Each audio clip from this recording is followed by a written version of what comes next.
There's a lot of chaos in the world today, and this podcast will make no sense of it. On today's Unnamed Real Estate Podcast.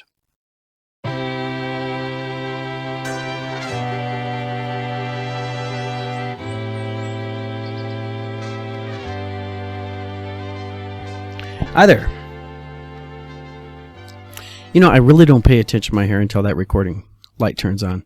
Anyways, my name is Charles Ray Dawson. I'm the Associate Broker Residential Sales Manager of ProStar Realty. This is the Unnamed Real Estate Podcast, episode 170. I want to say 73. Did I say a 73 there? Yes, 173. So it is a Thursday. It is the 30th of May, and my phone has been blowing off the hook for at least the last 24 hours. And stuff. The one thing you can be assured of in life is that change is constantly going to happen, and things are constantly going to happen, and there's no plan of yours that will survive contact with the enemy or the forces of chaos. And not that it's a very chaotic week or anything, and I know I'm rambling, but I sort of have to mentally get into the mood for these things. And two things. One, I'm trying not to hack up a lung over here for some reason. And two, I just got a phone call from a lender and I had to talk to him right before I hit record. So how do I get into the game? How do I get mental focus on this? We just push through. That's what we're going to do. So I'm going to be hacking in your ear. Sorry about that, guys. I'm no idea why this cough just suddenly kicked off when the light turned on, but might have something to do with this. Speaking of change and chaos and all that sucks in the world, my favorite vape pen is no longer being carried by Circle K, which means I had to go to this thing. Now, they're selling this fine little piece of electronic device for $3.99 and 2 free pods, which last me about 2 days. And which is a really smoking deal, okay, comparing, I was paying $7 a box for 2 pods, and now I'm getting 2 pods plus a vape pen for 4, and they last longer, but it's harsher, the flavor's not there, it's just not as good. And that's why I realized a couple of years ago that the reason why cranky old men are cranky old men is because it literally was better when we were kids. Literally was better when we were kids. And the whole world around us just keeps getting worse. I don't know if you guys are having that feeling. I've been hearing that a lot from people. And, a couple of years ago, I used to joke, say, hey, we don't have to worry about the Mongols riding over the hill and burning down our entire village, all right? We don't have the Black Plague sweeping through the populace, right? Nobody knows is going to starve to death anytime soon. So we're doing pretty good. And then COVID hit, and I don't tell that joke anymore.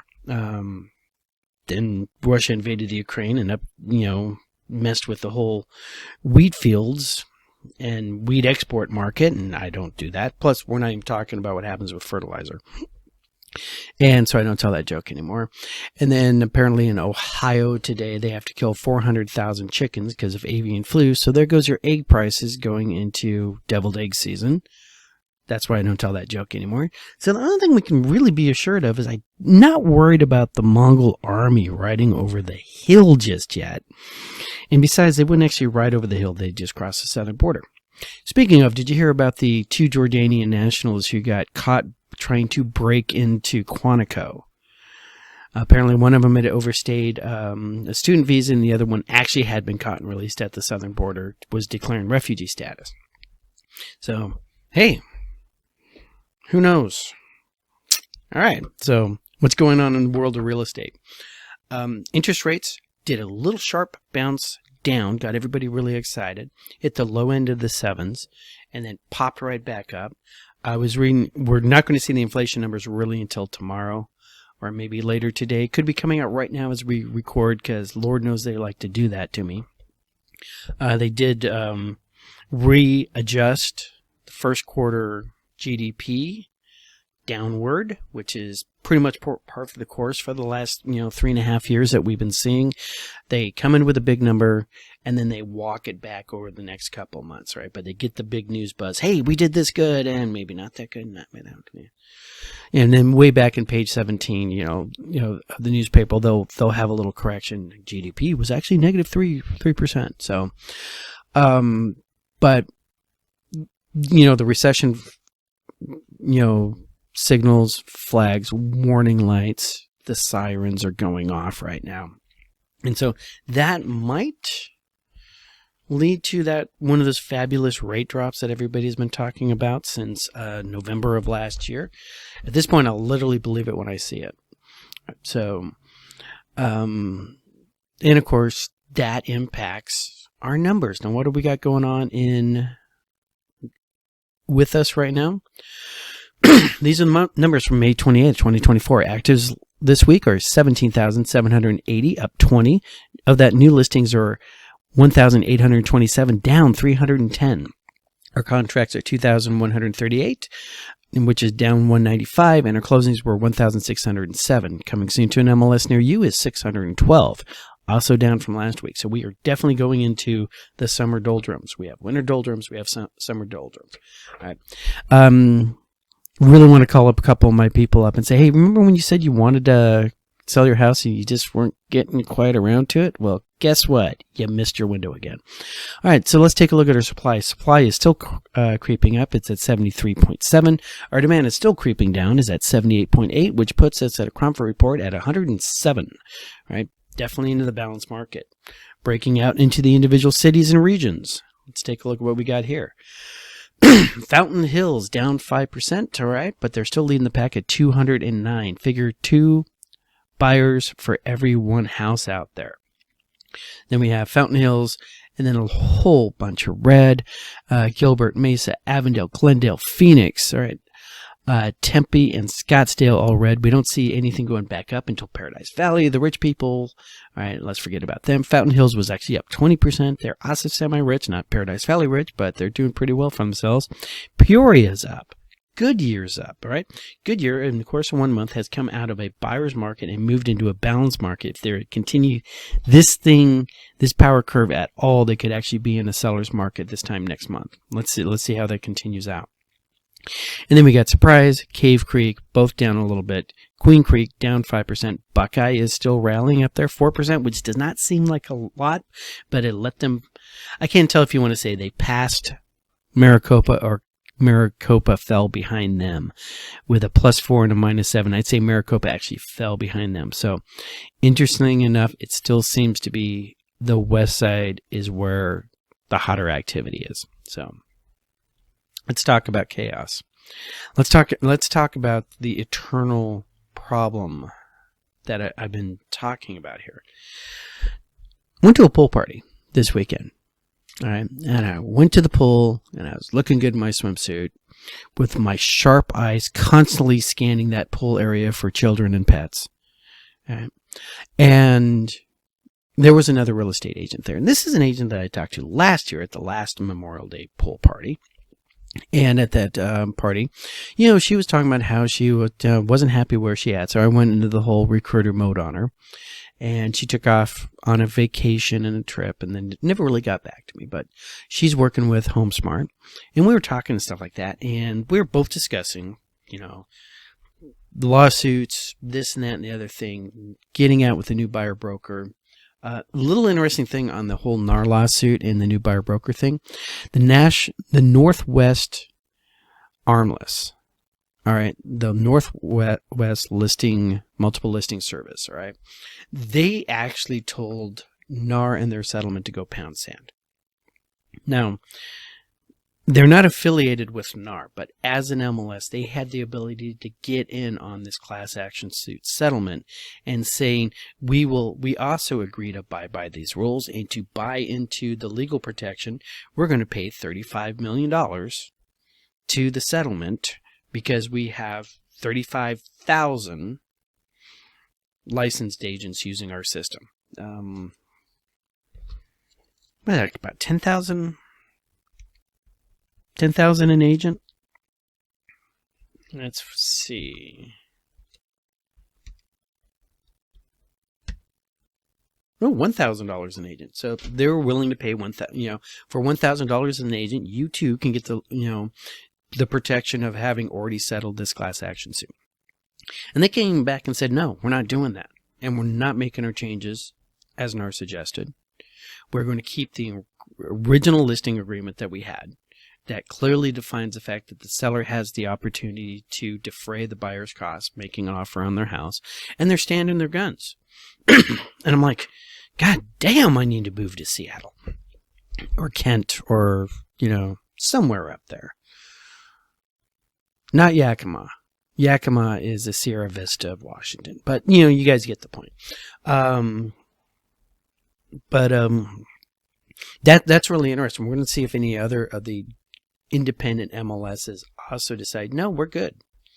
Here's our listing agreement. It's clearly defined. We have better attorneys than NAR.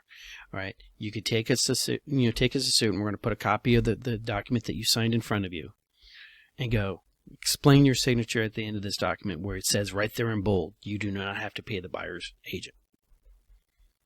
All right. So good for them. So back to the pool party. All right. And so we're at the pool party and eating a lot of really, really bad food. And in fact, between my wife's birthday and that party, I lost 5 weeks of dieting gains. Like just, like those 5 weeks of working out and starving myself just completely went away in that 96-hour period. And we were both, we both have been using buyer brokers for forever, so it didn't really bother us. And then the millennials at the party started having a conversation with us, and she went full boomer on them. I'm talking like, how you have the stereotypical Karen who wants to talk to the manager. This was the stereotypical boomer who, you kids need to give up your lattes and this and that and the other thing. And then my wife decides she needs to come in on the conversation. And then the hostess decided she needs to come in on the conversation. And Ray Dawson, the subject matter expert, just stepped out because the chaos was already happening. And I watched the generations fight it out in front of me. The boomer who's convinced the millennials aren't working hard enough. The Generation X who's sort of, but these are my children, but da-da-da-da-da-da-da. The millennials going, hey, Grandpa, you don't understand what it's like out here. And I just sat out there like Jane Goodall in the mists with my notepad watching this. All right. As I said before, I too once believed that the millennials just needed to knuckle down and do their thing. Then I did the math. All right. And I know how this is a very, very touchy subject, especially post-COVID, but I did my own research. All right. And ran the numbers, looked at it, and realized as long as the affordability is what it's at. All right. As long as supply is as low as it's at.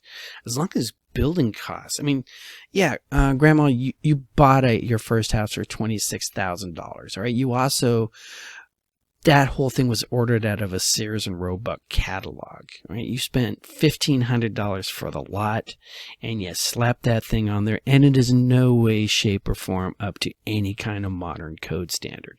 Your studs and your walls are this far apart. I mean, they're so far apart I can't even get them in the screen. Okay, as opposed to our normal 18 inches, this all increases cost. We also don't have all those forests to cut down. Right? We don't have that land that's convenient into town. There's a lot of things going on there. We don't have the permits. We don't have the zoning. We don't have this. We don't have that. We don't have the other. Not to get like really seriously libertarian here, but just zoning and building permits, right, increased the cost of housing. Right, so the millennials did have, they also did have a little bit of awareness that they didn't realize that there were $400,000 houses out there. All right. I rectified that situation. And then I told them the neighborhoods, and their little lips instantly curled up. I'm like, yeah, but that's your starter home. Right. Your house that your mom and dad are living in right now, this is not a starter home. Right. Honestly, your parents should sell this house. Right. I know they got a lot of stuff and they were completely filled up in it, but they're utilizing the space with stuff. They're not utilizing the space to live in. All right. It's nice that that mom has a craft room. It's nice that they have a spare bedroom. It's nice that they have an office and stuff like that. But that's that kind of house that you could really put a family of 4 in instead of just mom and dad. So, So yeah, at the end of the day, I wound up walking over there and talking to the millennials. Hey guys, like I said, I really understand how screwed you guys got. And I think the only thing that would have saved you would have been COVID. If we had just made sure that every boomer in the world had a chance to catch COVID, all right, God would know his own. The week would fall, and we'd have a Social Security rebalanced. And a whole bunch of empty houses out there for you guys to buy. Joking. This whole thing is a joke. Not joking. Joking. So, but, the whole thing comes down to a matter of supply. The other thing that I don't see anybody except maybe Peter Zahan talking about is the boomers are hitting the stage of life where they're taking their money out of the financial markets and doing the financial equivalent of stuffing it in a mattress, right? Which means that money that used to go out there to purchase a REIT, all right, that would be used to purchase real estate and or loan money out for other real estate purchases, you the consumer, is suddenly getting put into something a lot more safe, right? So there is this, not to quote Ross Perot, but there's this giant sucking sound of liquidity happening to the markets overall, right? And if you have less of something, in this case, less lendable money, the price of that money, the interest rate, is going to go up. So how do we fix this?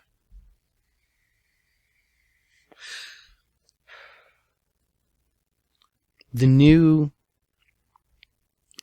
second, auxiliary dwelling unit bill that Katie Hobbs finally signed off last month, it helps a lot, right? Here in Arizona, here in Maricopa, it's just houses. Need more houses. Hopefully we'll see rents start coming out. As you guys know, I'm a member of the Veterans of Foreign Wars. I am also something called a VMS chairman, which means I deal with a lot of people who are suddenly calling me looking for help, right? And it is the end of the month. I have dealt with 5 veterans in the last 24 hours, right? Every one of them is trying to figure out how to get rent paid by tomorrow.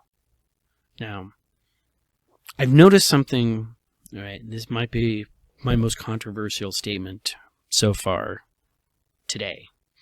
All right.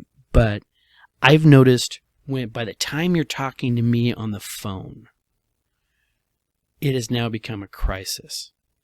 But you knew it was going to be a crisis months ago, weeks ago, not the day before rent's due. Right. And the moment life started becoming a crisis is when you needed to start maneuvering on the problem, right? Not when you're literally back up against the wall, because there's only so much we can do and only so fast we can do it, right? And it just really does seem to be this recurring theme as I interact with these individuals they're all veterans, right? For better or worse, but one of them is actually in his 20s, all right, and talking, and he called in looking for help. I'm talking to him. Name doesn't sound familiar, but, he apparently called the post before, but he's a National Guardsman, all right? He's currently in the National Guard. He's not deployed, but he's currently, in the National Guard. So I call my National Guard contact, and he goes, oh, da-da-da-da-da-da. And I'm not going to tell you anything but get back to me. And I talked to the kid some more, worked out a solution with him, called up the National Guard guy and went, wow, that kid's just screwing up by the numbers, isn't he? He goes, yep, this is not his first rodeo. I'm like, starting to pick up on that. The kid's a rock. Okay, he's just one of those. I'm trying to remember this great quote from Taxi, and it's not coming up, but he just, when I'm sitting there and I'm talking to somebody and they start going, if they're talking about their life, just to go to show that I didn't pay attention to my English teachers, almost passively, it's never I did this, and never I achieved this. It's this happened to me. This is what the world inflicted upon me. This is, I got my wallet stolen, so I lost my CAC card, all right, which is their military ID. I lost my job, all right, or they fired me, that kind of stuff. It's just one of those reoccurring, and same thing with this. It's like, okay, so your car is all screwed up. You don't have any gas. You're afraid to drive because you're not paying insurance. You just lost your job again. You had lost another job 3 months before that. You lost another job 6 months before that. So your employment record is that saying you're behind on all your bills. All right. Let's talk about that first job you lost. What happened there? Oh, my boss was an asshole. Okay. What happened with your second job? Oh, she was an asshole too. All right, kiddo. You are the lowest common denominator of every one of your failed relationships.